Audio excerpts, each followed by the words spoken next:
So today for our second video, I want to revisit the chef's knife, because like I said before, the chef's knife is probably the most important knife in your kitchen.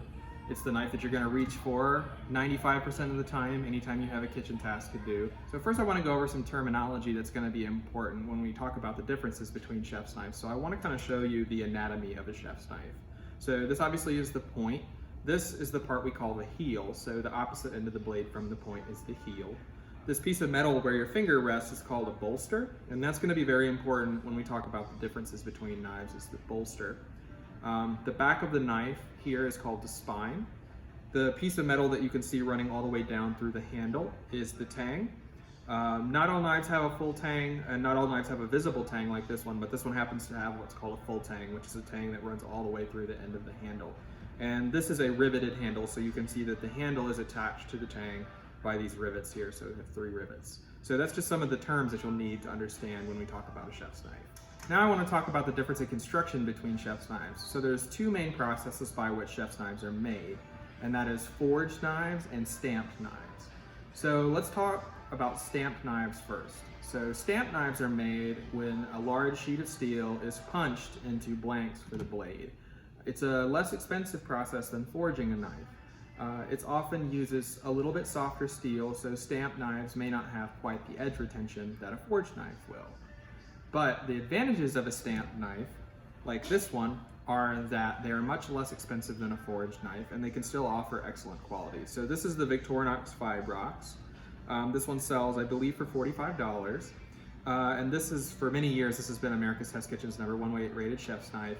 It's a favorite in professional kitchens and home kitchens because it just gets the job done. It's a workhorse, and at the price, it's really a great value for the money. But I'm going to point out some of the differences that you'll see on this knife. First off, you'll notice that the knife is very light, and that's typical of stamped knives. Stamped knives don't have a full tang typically, and you can see that the bolster is actually part of the handle, so the bolster is actually made of plastic. So those are sort of some of the characteristics of stamped knives. So it's a less expensive manufacturing process. But that being said, it still gives you a great knife. This was the first good knife that I bought when I got into cooking, and I still use it almost every day. And because it's so inexpensive, what I love about it is I can beat it up, I can knock it around, I can use it to cut through bones, through tough stuff, and I don't have to worry about hurting it. If you want to step up in quality and craftsmanship, then you'll want to step up to a forged knife. Now, forged knives are made differently than stamped knives. So instead of stamping a knife blade out of a large sheet of metal, a forged knife is made starting with a singular metal block that's then heated and hammered out into the blade shape. And so you'll notice several differences. First of all, you'll notice that forged knives are much heavier than stamped knives, and it just gives them a more premium feel and a more premium fit and finish. They're typically made out of a harder steel, and furthermore, the forging process actually strengthens the steel. So forged knives are going to have better edge retention than stamped knives. What else do I want to say about that? Another thing that you'll notice is that the bolster on this knife, which is a Wusthof Classic, this is a classic example of a forged knife, you'll notice that the bolster is actually an integral bolster, meaning that it's part of the handle. So you'll see that the blade, the bolster, and the tang are all one singular piece of metal, and that's only possible with a forged knife. And so again, it just gives the knife a much greater feeling of craftsmanship and quality that you get with the stamped knife. So next I want to talk about the differences between Japanese style knives and German style knives. So high quality knives are predominantly made in one of 2 countries, Japan or Germany, and both have a long knife making tradition, and both have a lot of differences in the way that they make knives. And I wouldn't say that one is better than the other, they're just different. And so the choice of a knife is very personal. I'd like to go over some of the differences between Japanese style knives and German style knives to help you better choose which one suits you and your personal style. I'm gonna start with a very classic German knife. This is a Wusthof Classic. This is a great example of what a German knife typically looks like. You'll see that a German knife is heavy and has a thick spine. That's because they're used for a lot of cutting meat and a lot of tough jobs where you need a heftier knife. They're typically ground to a wider angle, a thicker wedge than a Japanese knife. So typically, German style knives are ground to a 20-degree angle versus 15 with a Japanese style knife. And you'll also see that this knife, as I pointed out before, has a full bolster. So you can see that the bolster goes all the way down to the sharp edge of the blade. And it actually takes a little bit of the sharpness away from the very edge of the blade. This is another example of a German knife. This is by Zwilling J.A. Henckels. Again, a lot of the same characteristics.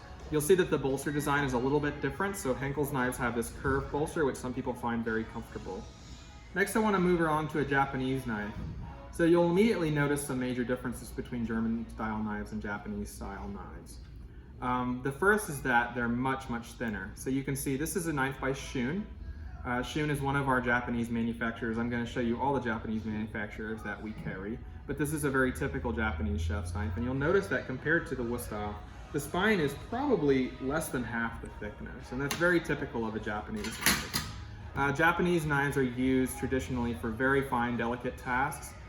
Think about a sushi chef and what a sushi chef would need in a knife, and that's kind of how a Japanese chef's knife has been designed. So Japanese chef's knives are typically ground to a finer angle, about 15 degrees from the factory, and they're made of an even harder grade of steel. So they're typically 61 or 62 on the Rockwell hardness scale versus high 50s for the German knives. And that actually makes a big difference in terms of how you use this knife. Japanese knives are more susceptible to chipping. So if you do a lot of work where you're rough on your knife, you might want to choose a German knife over a Japanese knife. However, they have exceptional sharpness and exceptional edge retention because of that really, really hard steel that Japanese knives typically use. So one thing I like about Japanese knives is compared to German knives, they actually don't have a bolster at all. So you can see the sharp edge of the blade runs all the way down to the end.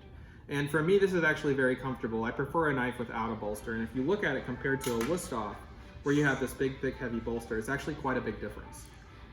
Japanese knives, you're going to be a little bit gentler with them just because of the brittleness. So one thing that I would have no problem doing with my German knife is bashing garlic with it. So I know a lot of people will smash garlic with the side of their knife. I probably wouldn't do that with my Japanese knife just because it's a little bit more delicate. So I want to show you a couple other Japanese manufacturers. So we also carry Miyabi. So these are made by Zwilling, but they're made in Japan. This is a Japanese manufacturer, a very beautiful knife. So you can see this beautiful Damascus steel pattern on there. You see Damascus on a lot of Japanese knives, and it's just a gorgeous pattern, and that's made from the folding of different layers of steel. And lastly, this is a global knife. A lot of people really like these because they have such a thin handle and such a very streamlined design. So this is also a very popular Japanese manufacturer. So lastly, I want to talk about an American style knife that we carry. So this is a Ferrum Reserve. It's made in the Willamette Valley in Oregon. And I love this knife. It actually blends a lot of the characteristics, the design characteristics of Japanese and German knives. So you can see it has a thick spine, very characteristic of a German style knife, but it has no bolster, much like a Japanese knife, and it has a really deep heel, which is unique. And so I really like this knife, and I love that it's made here in the United States. It has this beautiful wood handle. So this is another great option that we carry. Now, none of these knives is better than the other one. These are all excellent quality knives, and they're all heirloom quality, and you'll be able to use them for many, many decades, and probably pass them along to your children someday if you take good care of them.